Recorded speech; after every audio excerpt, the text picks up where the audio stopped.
মালেঙ্গা হয়ে গেল নাকি? সাকিবকে উদ্দেশ্য করে কোহলির এই কথাটি এখন ভাইরাল নেট দুনিয়াতে। সময়টা মোটেও উপভোগ্য নয় বিরাট কোহলির জন্য, কারণ ব্যক্তিগতভাবে নামের প্রতি সুবিচার করতে পারছেন না বাংলাদেশের বিপক্ষে চলমান চেন্নাই টেস্টে।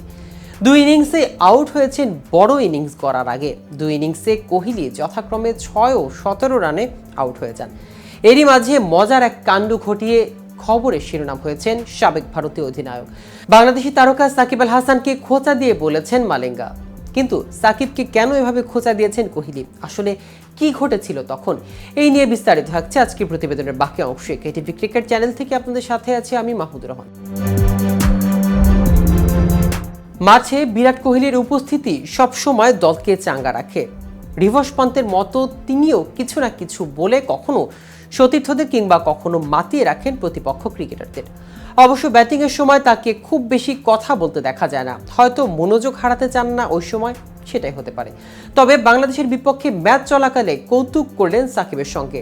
ভারতের হয়ে দ্বিতীয় ইনিংস ব্যাট করতে নেমে কোহলি সাকিবকে বললেন মুখোমুখি হয়ে, যেখানে 15তম ওভার শেষে 2 বলে এই ব্যাটারকে বেশ সংগ্রাম করতে দেখা যায়।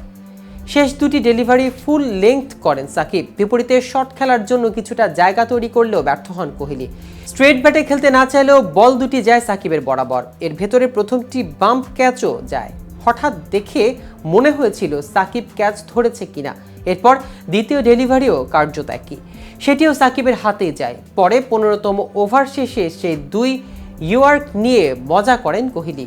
তখন তিনি নন স্ট্রাইকারে আর সাকিব ক্লোজ ইনে ফিল্ডিং করছেন।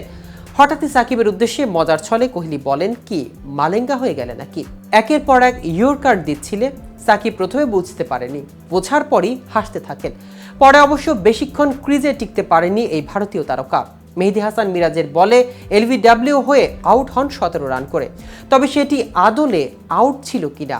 আউট হয়ে ফেরার পর রিপ্লেতে দেখা যায় ফুল লেংথে খেলা বলটি কোহলির প্যাডে লাগার আগে ব্যাট ছুঁয়ে যায়।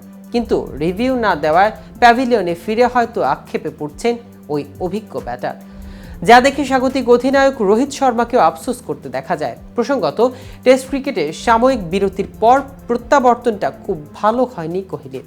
বছরের শুরুতে দক্ষিণ আফ্রিকার বিপক্ষে টেস্ট খেলেছিলেন, এরপর লাল বলে খেলেননি। বাংলাদেশের বিপক্ষে প্রথম ইনিংসের শুরুতে আত্মবিশ্বাসী ছিলেন তিনি।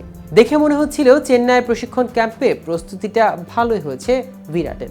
নেটে তিনি বিধ্বংসী ব্যাটিং করেছিলেন, ম্যাচেও তেমনই চেষ্টা করেন, যদিও কভার ড্রাইভের লোভে প্রথম ইনিংসে উইকেট হারাতে হয় তাকে।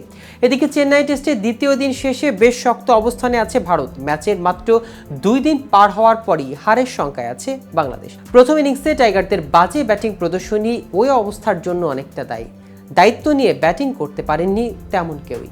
তো ভিউয়ার্স, ভিডিওটি সম্পর্কে আপনাদের কোনো মতামত থাকলে আমাদের কমেন্ট করে জানাতে পারেন। সাথে সাথে নিয়মিত ক্রিকেট আপডেট ও ইনফরমেটিভ ভিডিও পেতে কেটিভি ক্রিকেটের সাথেই থাকুন। ধন্যবাদ সবাইকে।